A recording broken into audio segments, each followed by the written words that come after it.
Welcome to the Perimenopausal Mamas podcast for hormonal mamas who want to reclaim their own natural state of health to thrive and raise healthy kids. I'm Dr. Lisa Weeks, Naturopathic Doctor in Toronto, Canada. I'm a perimenopausal mama to my toddler named Stuart. And I'm Dr. Tony Reed. I'm a naturopathic doctor, birth doula, and hypnobirthing educator in Calgary, Alberta. And I'm a perimenopausal mama to my little girl, Frankie. The information in this podcast is for educational and entertainment purposes only. It is not meant to substitute professional medical advice. Always consult with your licensed healthcare provider. Welcome back, everyone, on this episode of the Perimenopausal Mamas podcast. It's myself, Dr. Tony, and Dr. Lisa. We're here to talk about sleep. Now, we've talked about sleep before on one of our earliest episodes. I think it was episode number 4, we talked about sleep. And so since then, we definitely have an update on some information that we want to share with all of you, because again, we're still in the pandemic. I don't know about all of you out there, but again, your sleep may have been disrupted by the pandemic. Your sleep may be disrupted by a change in, your schedule, your lifestyle, having kids. And, as we get older, our sleep tends to be a little bit more fragile. And, we can talk a little bit, we're going to definitely talk more about, the benefits of sleep, what your sleep should look like, and how to get the best sleep possible. But it's really, I think, key for everyone to know that, you're not alone if you're having sleep issues. There's, I think the latest stat is 2/3 of all people in developed nations are not getting at least 8 hours a night of sleep. And that has an impact on our bodies, Lisa, physically, mentally, and emotionally. Definitely. If we get more sleep, we actually are going to live longer. So that expression, asleep when I'm dead, well, you might as well sleep so you'll stay alive longer, right? It's sometimes a badge of honor to say, I got 6 hours sleep and I could thrive. But they have so many studies now to show how it prevents diseases. Like, for example, if you're not getting enough sleep or poor sleep, it more than doubles your risk of heart disease, of cardiovascular disease. And we know diabetes is becoming a big epidemic, and otherwise healthy people, when they don't get enough sleep, they can appear pre-diabetic on their blood tests, even just after a few nights of poor sleep. So they're going to increase their risk of diabetes. And then I think, you probably noticed this, Tony, too, and myself, as well as many of my patients, when we don't get enough sleep or good quality sleep, you crave more sugar, you crave more carbohydrates, because that's a quick source of energy. And that makes your insulin soar, and it takes actually longer, 40% longer, to regulate your blood sugar after you've had a poor night's sleep. And that insulin also contributes to weight gain in the midsection. So these are some shocking statistics on what not getting enough sleep can do for you. Absolutely. And, I'm sure other people out there may have also experienced this happening where you don't get a good sleep, and it impacts your brain function. It impacts your ability to problem solve. It also impacts your mood and your energy, your ability to really kind of regulate your emotions. And that's important when you're dealing with your kids and dealing with partners and dealing with work and all of these things. When you're sleeping, you're more creative, better at problem solving, and have a better memory, feel happier overall. There's definitely studies have shown that, with 6 hours or less of sleep, it really does impact your ability to think. But even there's research showing that less than 7 hours, this really starts to create those issues for your brain. Also, again, we get into more of that fight or flight mode, that survival mode where our stress hormones increase, our cortisol increases, and that can really contribute to feeling more anxiety and getting into a vicious cycle of feeling wired and tired. Definitely. So it impacts everything from our head to our toes. So we talked about the heart, the like diabetes risk being increased, your weight, because you actually release more of the hormone ghrelin. We've talked about that before. When you don't get enough sleep, it's like the gremlin hormone that makes you feel hungrier. And you even usually can eat up to 300 more calories a day when you're not getting enough sleep either, which can translate into an extra 10 to 15 pounds a year. So many trainers now, personal trainers, are recommending that people really amp up and focus on their sleep, or else their, goals for fitness and strength and maintaining a healthy weight are going to be thwarted. You almost can't, you can't undo a poor night of sleep, or, a chronic streak of poor sleep. It's really hard to make up for that. Yeah, unfortunately, it's not like a bank where you can, get a poor night's sleep and just make up for it the next night. That really, I wish this wasn't how it works, but it just really is the case where that doesn't happen, and we can't, recoup some of the losses of, one night's sleep, the next night, or even the next few nights. Not only, again, in terms of our weight and metabolism, but even, our immune system. And of course, this is important when we're dealing with a pandemic and we're dealing with viruses. If you're getting less than 6 hours of sleep a night, you are not only more likely to be impacted by viruses. It can be the common cold or other viruses. And you can even, double your risk of getting cancer as well, because that immune system activity and balance is really key that way. Definitely. And then looking at the impacts on the brain too. So we do become more emotionally reactive when we haven't had enough sleep.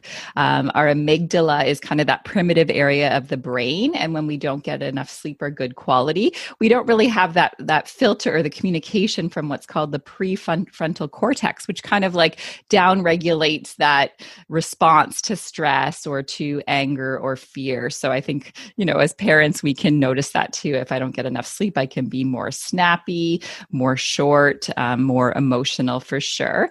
And then they do recognize with sleep, it's a time for our body to heal and repair. So it's a time where it can undo some of the damages that accumulated over the day. But it's also a time for our brain to clean itself out. There's something called the glymphatic system. So it's like the lymphatic system, which is in our body. You could make it kind of like talk about it like a sewage system of the body, where it cleans out our wastes. And then it's also a conduit for our immune cells. But that glymphatic system in our brain during sleep, it helps to clear it out, even clearing things out like amyloid plaques and substances that can trigger or cause inflammation and contribute to dementia too. So people that even had one night of 4 hours sleep, they had significantly more amyloid plaque in their brain, because this glymphatic system, not lymphatic system, wasn't clearing things out properly. And that's really scary when we think about aging. We really want to support our brain health and to, again, reduce dementia. Uh, and this is also, that idea of our brain function too. When people get less sleep, or even, when we're talking about like something like the dreaded daylight savings time changes and time changes, it does impact the increase risk of accidents that people get into. There's more car accidents after changes when you lose an hour of sleep with the daylight savings time change. Even especially if you're getting less than 5 hours of sleep, you are 3 times more likely to crash your car. That kind of drowsiness causes more accidents than drugs or alcohol, and yet it isn't necessarily something that we talk about, or there isn't a large public service movement to reduce this kind of fatigue that we're experiencing from sleep issues and sleep deprivation. Yeah, that daylight savings time, right, is really harmful not only to our risk of accidents and our cognition, but there's actually a 24% increase in heart attacks right after the daylight savings time in spring, just by losing an hour. So just think about too, when you go to sleep on the weekends, are you getting more sleep, less sleep? Are you going to bed later? So, I always think of if we're going to bed a few hours later on the weekend, it's like we've traveled to a different time zone and then we expect to normalize on a Sunday night. I see so many patients that have issues with sleep on Sunday night because they've lost that natural sleep rhythm, that regular bedtime, regular wake time. But we'll talk about that a little bit more down the road. And as you mentioned, Tony, yeah, we can't make up for that sleep debt. Although naps, there is a time and a place, right? Especially as a new mom and when you're woken up multiple times in the night by your kids. They did a study in the 1990s. Well, NASA did a study, and they showed that even a 26-minute nap could increase your alertness by 50, not 50%, and increase performance on a task by 34%. But if you're getting, ideally it's a monophasic sleep where you're in bed for, sleeping for ideally 7 to 9 hours, and hopefully not needing a nap. But of course, with different phases of your life, you may need to get it when you can, right? So what is a good night's sleep anyway, Tony? Absolutely. That's a great question, right? And again, our patients are always asking, how much should I be sleeping a night? What is a good night's sleep? What's ideal? Am I getting enough? How do you know whether you're getting enough? Definitely with the research, and everyone's a little bit different, everyone will have kind of different set points of exactly how many hours of sleep a night is really ideal for all of that restoration and repair to happen overnight. But just a ballpark range from research is generally anywhere from 7 to 9 hours a night. So I really think of kind of 7 hours as a really absolute minimum, because a lot of averages are leaning more to 8 or even sometimes 8.5 hours a night. And what's really key is not just, spending, 8 hours in bed. You really want to make sure that you're getting that 8 hours or aiming for 8.5 hours of time that you're actually sleeping. So especially the shorter amount of time that you can fall asleep, the better. You really want to be looking at falling asleep within 20 minutes. And waking up, you could wake up, 0 times a night, or you could wake up several times a night. But the really key is whether you're really able to fall back asleep easily, and having the ability to wake up before your alarm goes off, and not having to depend on an alarm. Again, when we're talking about, the length of time, that's important. But it can also make a difference for each person, when you are falling asleep. And having 8 hours for some people, again, and this is where talking about chronotypes is really interesting. There's an idea that we have different types, and each of us as an individual have a more ideal time that we're sleeping, whether it's, about almost 50% of people are more morning types, where they do really thrive and their bodies thrive by going to sleep earlier and waking up earlier. Maybe about a third of people are more evening types, where ideally going to sleep later and waking up later is more ideal. So it's definitely something to keep in mind. But a real question is asking yourself, are you getting enough, and how do you know whether you're getting enough? If you're waking up in the morning, could you fall back asleep in a couple of hours? Could you have a nap around 10 or 11 a.m.? I know for myself, that's definitely a sign that's popped up, where if I'm feeling like I need a nap, it means that I didn't get enough sleep during the night. Can you function without any caffeine? That's a big question for a lot of moms up there.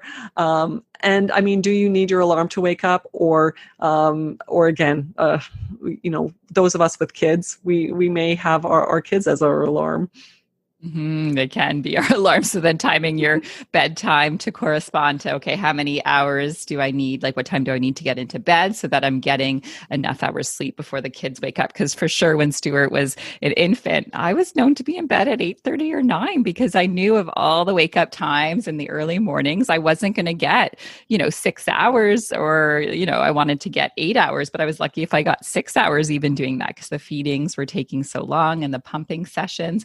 So your chronotype can change over time. Sometimes it's forced. Sometimes it happens as you get older. Because I used to be the night owl. Now I'm a morning lark. So I am more of a morning person, but I'm not going to bed at 8:30 or 9 now. But really tapping into your body and adjusting your schedule accordingly based on kids and work routines is really important as well. And then sleep cycles are actually approximately 90 minutes. So sometimes you actually do kind of wake up between sleep cycles, but you might not notice. So, it is normal to kind of wake up. But as you said, Tony, it's important that you just fall back asleep pretty easily and it doesn't take too long. And they're saying now too, like when you wake up, if you're lying in bed for more than 15, 20 minutes and you can't fall back asleep, they're really recommending, especially in the cognitive behavioral therapy for insomnia, CBTI, that you get out of bed, you do something boring so you get sleepy, and then you go back to bed when you're sleepy so that you really associate the time being in bed with sleeping, not being associated with tossing and turning and not sleeping, because our brains can remember that. And then it becomes I wake up in the night to go pee and now I'm going to lie here for an hour because that's what I did last night and the night before. So there's some hacks you can do that way. I'm not trained in CBTI or cognitive behavioral therapy for insomnia, but there's many psychologists who are, and that's one of the tenets out there to really focus on if you do wake up. Absolutely. So, I mean, there are different reasons why we would wake up. There are ways that we would be stimulated to get up. We kind of have our circadian clock. We have our inner timekeeper, and that is temperature dependent, enzyme dependent, light dependent. So sunrise, sunset, light. We do have receptors that will pick up on light in our environment. So, that's definitely something to kind of keep in mind of what's going to wake you up. Then there's also, again, we really have that natural rhythm of not only our melatonin, our sleep hormone, which a lot of people know about, that melatonin's made in our pineal gland, and it really is triggered by darkness to release that melatonin, and that light will stop that melatonin release. But that melatonin signal also really depends on our stress hormones. Our stress hormone, cortisol, has a natural daily circadian rhythm where it's highest in the morning, lowest at night. And when it's low, that will stimulate our melatonin to again, be released and really help to support that sleep. But also, again, all of those other restorative processes that happen during sleep as well. For sure. That's so key. So things like seeing daylight, opening the blinds, and then, in the morning, getting outside for daylight if possible, and then really dimming the lights before you go to bed, using red light bulbs in the bedrooms or the washrooms so that we're not overriding this natural sunrise, sunset, because who, stays inside all day, or maybe they work in their basement or they have no windows. And then at night, all the lights are on and they're on all these devices and screens. And we know that blue light will impact your melatonin production. So no wonder there's so many sleep issues, right? With technology, with working remotely and working so many more hours, we're not necessarily getting outside as much. So that cortisol melatonin rhythm is key. And then there's something else that helps control our sleep as like an overarching control, is something called adenosine. So this is what's called an inhibitory neurotransmitter. So a hormone in the brain that downregulates processes that tell our body that we're awake. So we wake up in the morning, ideally we see light, cortisol, is not really, like it's starting to increase. So because we see the light, the melatonin is shut down. And then adenosine starts to accumulate in our body.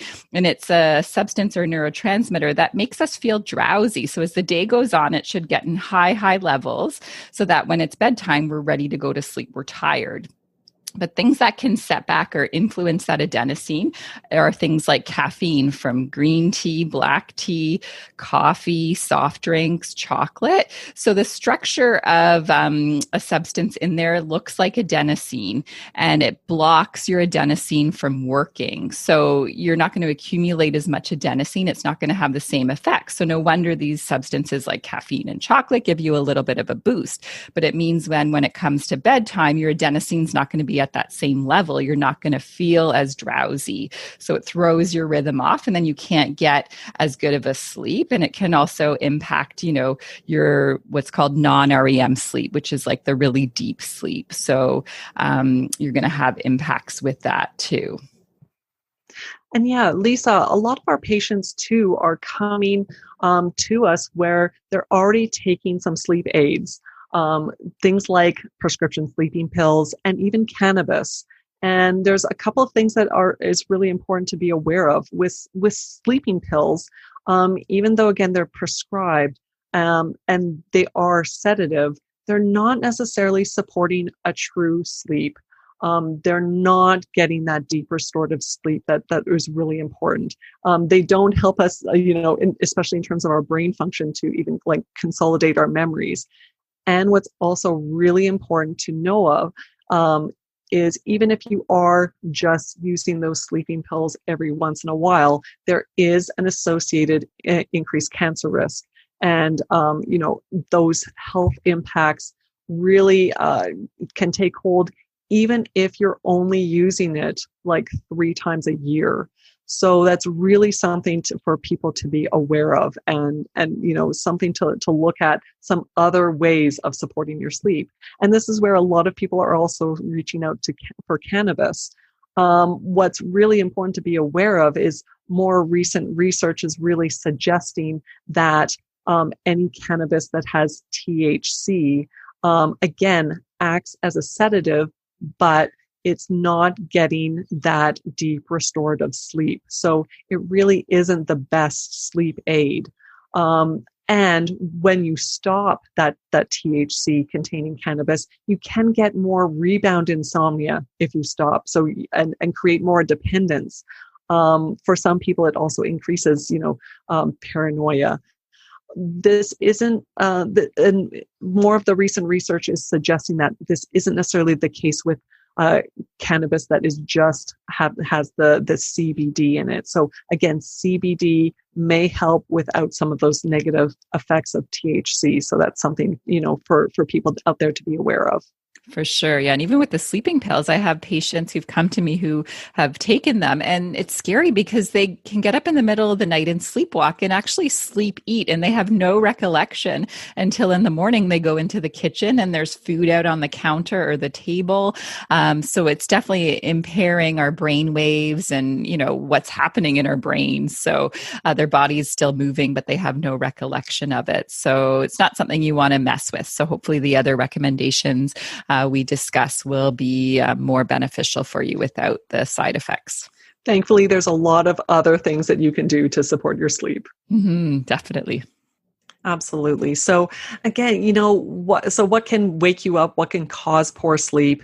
Again, those stimulants like caffeine. We talked about light and blue light, before bed, but also, in the night as well. Blood sugar imbalances can really kind of throw that off, and again kind of create more of that cortisol to be stimulated and wake us up too early or in the middle of the night. You also have to be aware of some medications can throw off your hormone balance and impact that deep sleep, that REM sleep, and we'll kind of talk more about that too in terms of other nutrients and other herbs to be aware of. Also what you do have to watch for is, again, the rest of your environment. your kids, your pets, your partners, maybe neighbors, all of, extra sounds, especially if you tend to be a light sleeper and not in a deep sleep, and spend less time in kind of your deep sleep part of your sleep cycle, then yeah, you can be impacted by your environment around you, and we can kind of talk about some of the things to think about to reduce those from happening too. But then there's also, what else is going on inside. We talked about that balance of cortisol and melatonin. So if you do have extra stress, extra anxiety, things that are stimulating your adrenaline and your cortisol to be released, that can absolutely impact your sleep. Restless leg syndrome can also be an issue. Sleep apnea or snoring can also be a huge sign of issues with not being able to get a good deep sleep. But then there's other kind of, irritating factors that you may be experiencing physically. Any kind of pain can throw you off. Skin rashes and itchiness can really interrupt your sleep cycles. Hot flashes, especially as getting into perimenopause and menopause, can absolutely be a huge piece that needs to be addressed in order to get a good sleep. And as well, are you waking up and going to pee, at least once a night? I even have patients that are getting up 2 or 3 times a night to go pee. So really looking at that and seeing, okay, what is the cause of that? Can I shift that so that I don't need to get up and pee? That can be really key for getting a good night's sleep.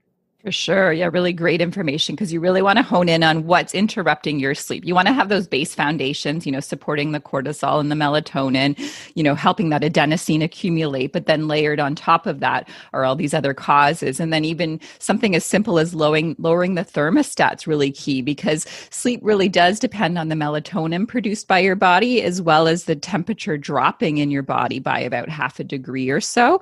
So setting your thermostat 15 to 19 degrees Celsius. I love using a Zonley weighted blanket. It has little glass beads, so it helps you feel cooler even if you're getting some warmth or hot flashes, especially leading up to your period or in perimenopause, because that's been a problem for me, is feeling too warm at night. That's impacted my sleep, the stress and the anxiety, whether it's hard to turn off my brain to fall asleep, although I typically fall in the camp if I wake up at 3, 4 a.m. My mind's racing and I'm thinking about everything and processing so much. So those are kind of the 2 major causes for me impacting my sleep. And then I know, too much caffeine and too much alcohol. I'll be warmer at night. I'll wake up a lot earlier because your blood sugar actually dips too. And that can trigger the release of cortisol and throw your whole system off. But Tony, what impacts your sleep negatively? Oh yeah, and Stuart sometimes too. He's better now, but he was a challenging sleeper, that's for sure. So yeah, that's a whole other, time, it feels like a whole other life, but that can be very disruptive and a really big challenge to work through. For sure. And that's definitely something I had to work through with Frankie as well. And we'll kind of talk more about some things to think about when it comes to really helping to support your kids' sleep so that you can get a better sleep as well. But if your kids are sleeping, you better be able to sleep too. And I know for myself, alcohol can definitely be an issue. And this is where, we think of alcohol as being very relaxing. And sometimes people will think, okay, I need to have a glass of wine in order to relax and fall asleep. But alcohol is actually a sedative. So you're not necessarily getting a real sleep. It does kind of shift your brain activity and your cortex activity to kind of almost feel like sleep, but it's not. Often you'll get more of a fragmented sleep where you're waking up a lot, maybe not even realizing it, but you're not tapping into that restorative sleep. You're getting less time in that REM sleep. So I know for myself that not only when I have some alcohol, there's that fragmented sleep that I get just because of what alcohol does to the body. But for myself, I know that alcohol will stimulate more of those hot flashes, which then again throws off the temperature piece. I definitely notice that if I'm hot inside or if I've forgotten to turn down the thermostat at night, it will definitely impact my sleep. I will just wake up feeling, again, hot, sweaty, throwing the blankets off, putting the blankets back on. It's, a real pain. Yeah, I agree. I hate those nights where I forget to turn the thermostat down because, Pete seems fine with whatever temperature. He's a really good sleeper. But for me, I'm very sensitive to that too. And then talking about sensitivity, for me, I can't have caffeine.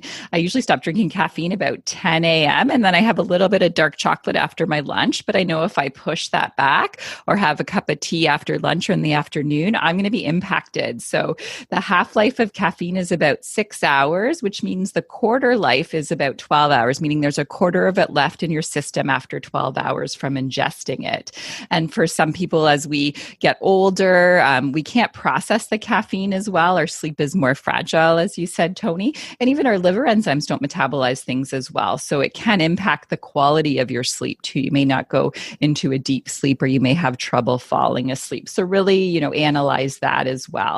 And if you are having urinary issues, bladder issues, things that can irritate the bladder include citrus, spicy foods, carbonated beverages, alcohol, sometimes coffee or acidic things in general, like tomatoes, for example. So looking at ways to prevent those wake ups as much as possible is really key as well. And then I do love the idea of, journaling before bed or just having a set time in the day where you're going to unload your worries. Because a lot of times as busy moms, it's like you're just survival mode throughout the day. You got to do this and this and this and this. You don't have time to think or process. So when you wake up at 2 or 3 in the morning to go to the washroom, your brain might start to process everything that needs to get done or wasn't done. So really scheduling even 5 to 10 minutes of worry time, of a to-do, writing down a to-do list, ending it maybe with a few things you're grateful for can be really beneficial as well.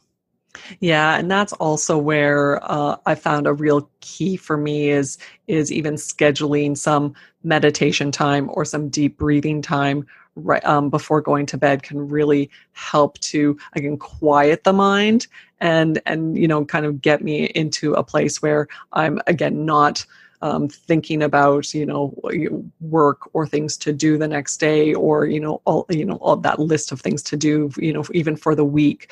That for me is really key as well. But also using some other again, nutrients and herbs that can really help to support reducing that cortisol and supporting that relaxation before bed can be really key.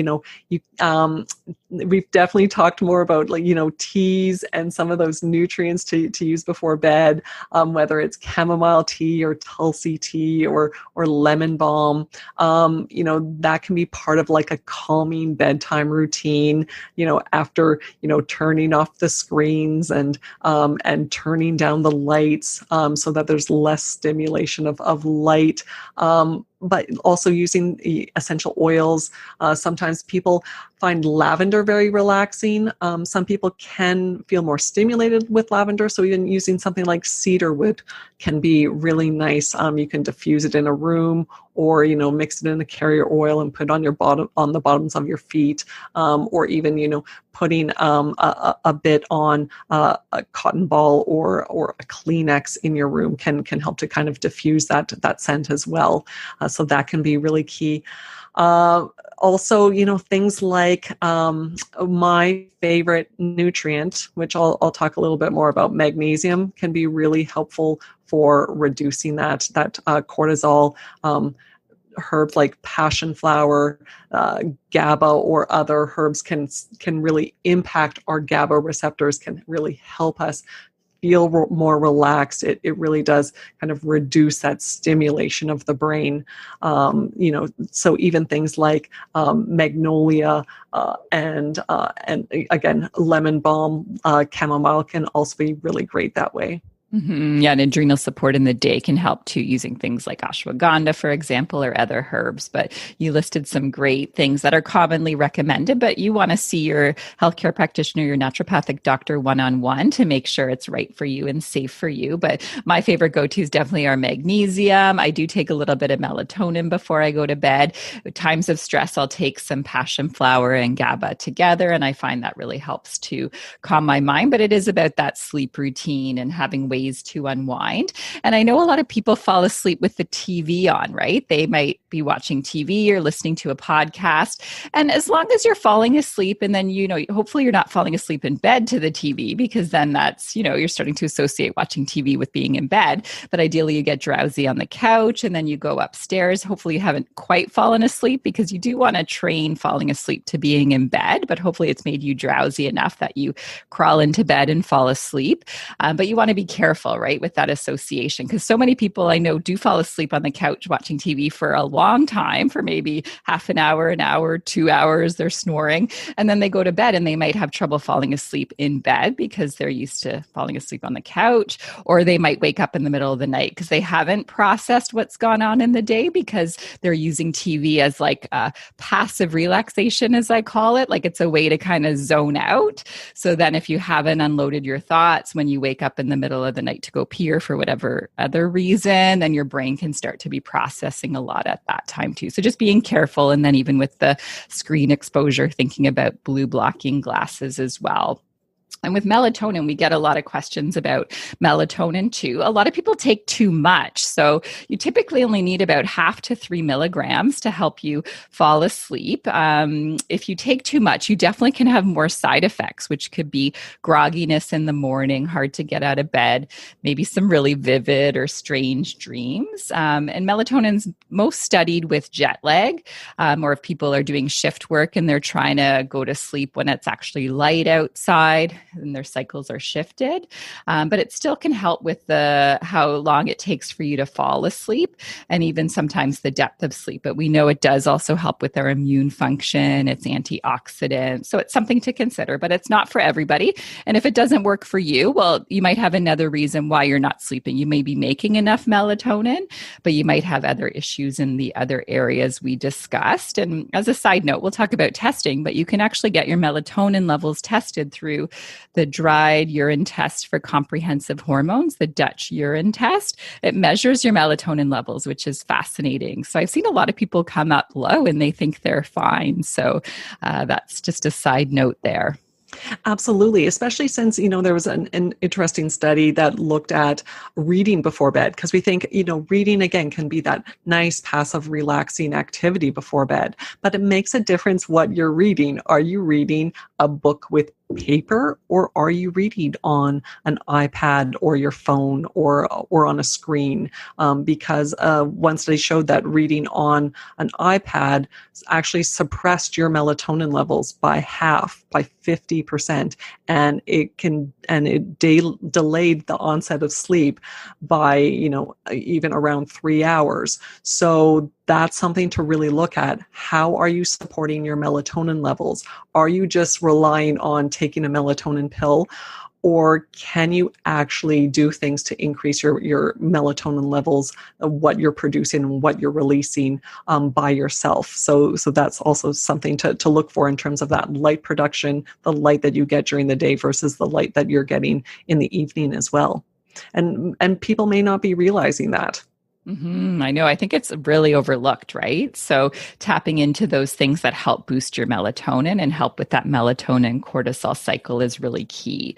And then as listeners, you may be going through some hormonal changes. And we know, as you know, with PMS, sleep can be worse for a lot of people if they're not getting that progesterone peak that they're supposed to after ovulation. As people get into menopause, as the progesterone and the estrogen drop, the hot flashes, the vaginal dryness, PMS, urinary tract issues can be all disruptive to sleep. So looking at hormone testing supports to balance your hormones. And we've talked about that through various other episodes. I think we actually did an episode on hot flashes, so we could link to that. So whether you're using herbs, supplements, bioidentical hormone creams, lifestyle changes and nutrition, listen to that episode to get more information. But for some people, if that's the major disruptor of their sleep, that's going to be a game changer. And again, the Zonley weighted blanket, or if you have a favorite glass beaded weighted blanket, share that in our Facebook group, because that can help, and lowering the thermostat is really key too. Absolutely. And again, so what kind of testing, what kind of investigations may make sense for you to really make sure that you're getting the best sleep? Or do you know that you're not getting a good sleep and you want to really get a sense of what will really impact your sleep the best? Like you mentioned, Lisa, I'm a big fan of the Dutch test. That gives us an idea of what your melatonin levels are. It can look at what your estrogen, progesterone, testosterone levels are like, how they're broken down in the body, as well as your stress hormones. And again, those kind of looking at your cortisol hormones as well can be available through the saliva. But again, I think I find, a urinary test like the Dutch or the Chi test is just really comprehensive.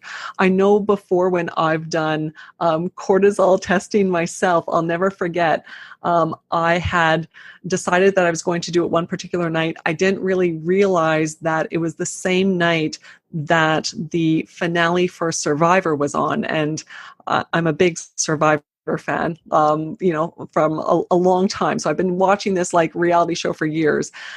Again, it was that piece of like watching the Survivor before bed. I think it was on at like 9:00. So between 9 and 10, I was watching Survivor. I was really into it.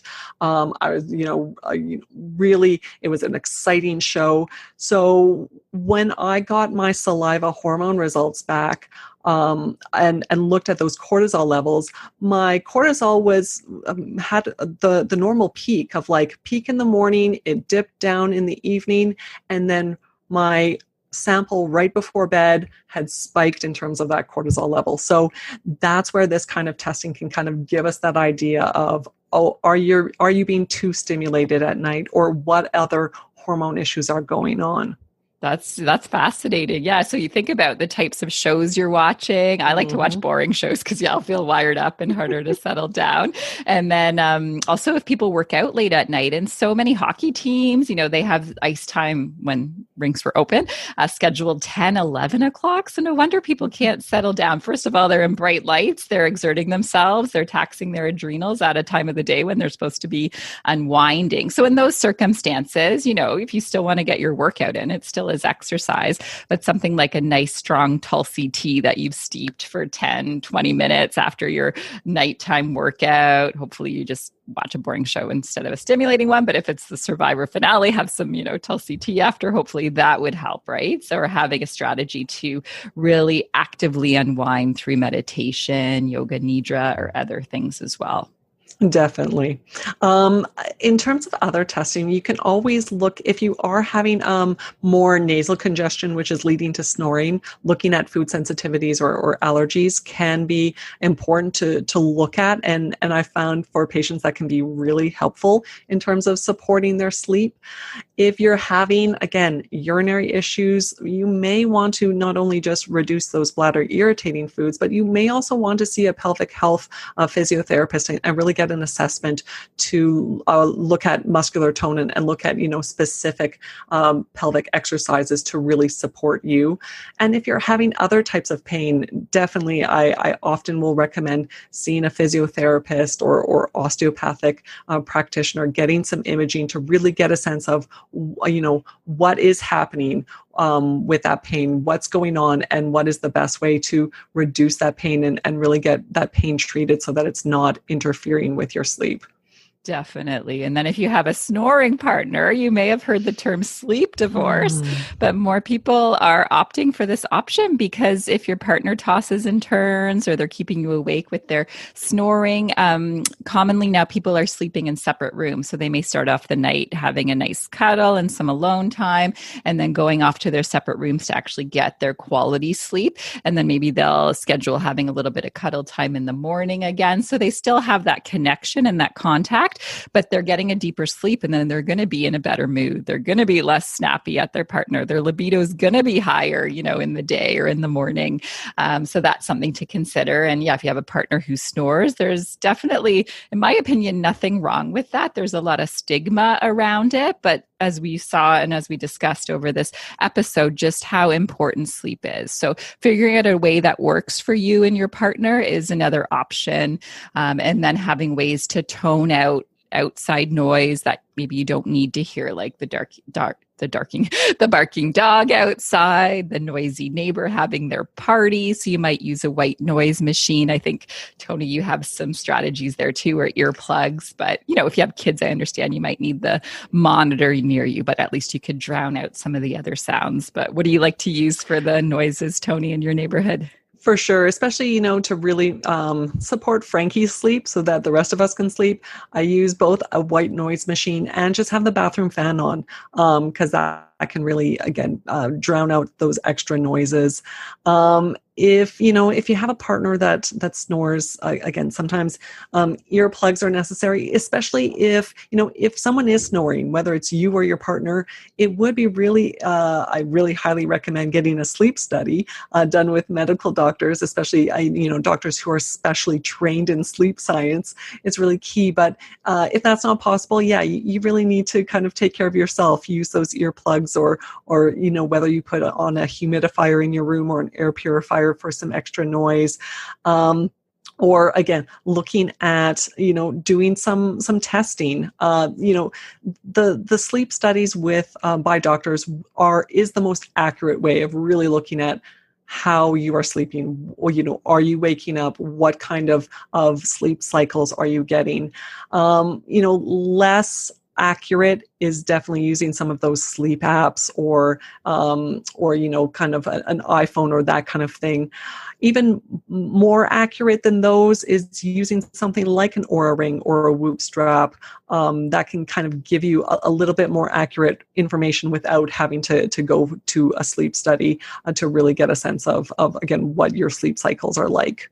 Yeah, there's so many cool ways to track things, but taking it with a grain of salt and kind of seeing the patterns over time, right? It's not that it's picking up on every single thing, but some of these apps, like the Sleep Cycle app, will pick up on you put your iPhone on your nightstand and you plug it in, you turn it on airplane mode, but it can pick up on your sounds and movements. Some people do put it on the mattress to pick up more of the movements, but it can pick up snoring and breathing. So it gives you some information. And I know people are hesitant about the sleep studies because they're like, I'm hooked up to all these wires. I'm in this environment that's not my own, but it will pick up on those medical conditions where it's, pretty bad. It's going to pick it up. So yeah, you might not sleep as well as you would in your bed, but it'll still pick up if you're stopping breathing and what your sleep cycles look like. So it really is important to get that checked out because we know that sleep apnea is linked to increased blood pressure, heart attacks, strokes, etc. So you really want to explore that too.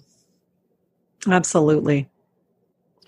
So yeah, I think we covered a lot of tips and tricks about what to do for sleep. Do you think we should talk about anything else before we go to the next part of the podcast, Tony? Well, and even just, a quick hack that some people can have, especially if you don't have the ability to, again, kind of cool down your environment, you can cool down your body as well. And sometimes having a warm bath or a hot shower can help you cool down after. It increases vasodilation. So that's also kind of a key trick that I like to use with Frankie as well, making sure that she has a nice warm bath to cool her down and make sure that her body's ready for sleep as well. well. So that's something that you can use for both yourself and your kids too. Good point. And then we didn't mention, but not eating too close to bed, because that'll increase your body temperature as you're breaking the food down. We did talk about the alcohol consumption. That'll make you feel warmer too. And then just in terms of helping kids sleep. So yeah, I really like the Insight Timer app. It has some meditations and bedtime songs for kids. So we really like to incorporate that in Stuart's routine after reading a book and after having a bath. I do use a bit of, sometimes a little bit of lavender oil diluted in a carrier and rubbing it on his feet, but I'll share one of my mama must-haves after. But I think with kids, it's really helping them unwind, limiting their sugar, right? Even if it's seemingly not too much. Stuart was getting some of the made good granola bars after dinner, and they still have sugar, right? And that was really stimulating for him. So once we cut that out and moved to less sugar, his sleep did get better too. So that's been important for Stuart's sleep. So really setting the tone and quieting things down before bed as well. Absolutely. I think that's such a key piece for both us as moms and our kids too. So Lisa, let's switch gears and let's go into the part of the episode where we get to find out about your supermom moment. Yes. Okay. Well, I'm really proud of myself because it was Mother's Day yesterday. And I was like, well, what am I going to do? We were going to have a lot of fun activities as a family, but I thought, well, I need a little bit of downtime. What's something I haven't done in a while? So I actually took a couple hours in the afternoon and I drove down to a really nice beach called Cherry Beach here in Toronto. And it has a really nice trail. So I walked for about over an hour, and then I'd brought a book and a nice tea that I really enjoy. And I sat on the beach and I just sat in the sand and read some of my book and zoned out and just watched what was going on and listened to the sound of the water. And I came back really, really refreshed. So we had a lot of fun family time this weekend, but I really made a point to get some alone Lisa time, especially in nature. We can link to the episode of why you want to get into nature and to help lower cortisol and stress hormones. But that was really therapeutic for me. But that sounds awesome, Lisa. And again, it's funny because that's such a great way to not only improve your melatonin levels, but also your stress hormones. So that's fantastic that you really kind of, took care of yourself that way. Well, thanks, Tony. And I know you're doing a great job, but is there any time over the last little while where there's been a bit of a mama mess up? Well, yeah, especially again, talking about sleep, I've really got into a terrible habit. And I know that I'm not alone because, oftentimes when we put our kids to bed, it's like, oh, it's my time now. I want to, watch a show or do something, just for me.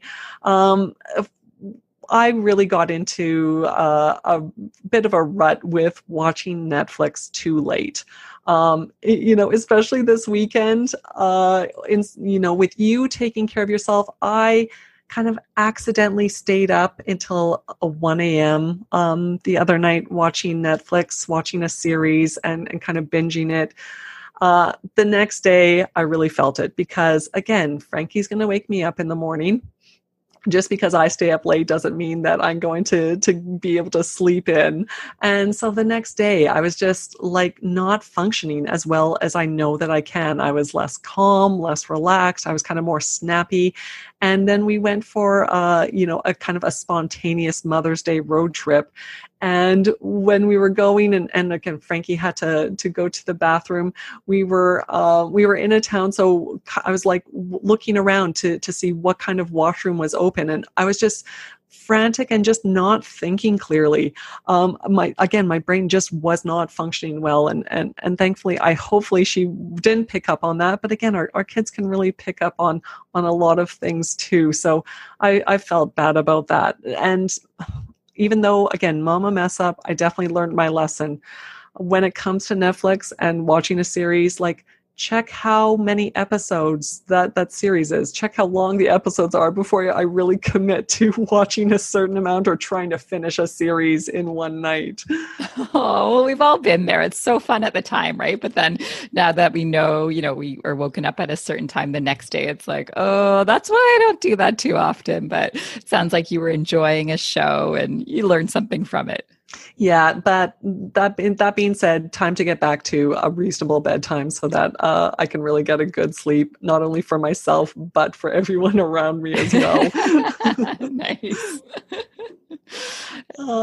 Okay, Lisa, what other kind of mama must-haves do you have for this week, especially, around sleep? Yeah. So I'll share two. So we were talking about teas before bed. With kids, it's hard to get teas in. You could make it into a popsicle or something. But another hack is to actually just put a tea bag or two of lemon balm or chamomile in the bath with them. So they breathe it in, it's steeping in the bath. So that's a good technique. We did that when Stuart was suffering from a lot of sleep changes, and it did seem to help. And then I do like the Badger Sleep Balm.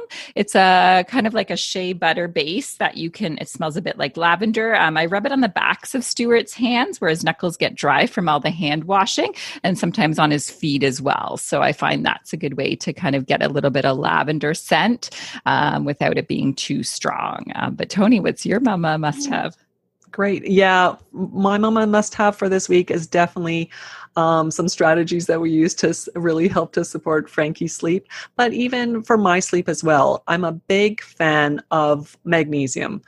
And having a nice, yummy magnesium liquid can be just really great. So we have a special drink at night for Frankie before bed that is a magnesium liquid. The one that we use is the Mag Matrix by Cytomatrix. It's a combination of magnesium glycinate, citrate, and malate. So it really helps to support the body to physically relax and mentally relax. And Frankie, again, I have a spoonful of it. She, takes it willingly every night. It's pretty tasty. So that is definitely my mama must have for this week, as well as the Bach flower rescue remedy.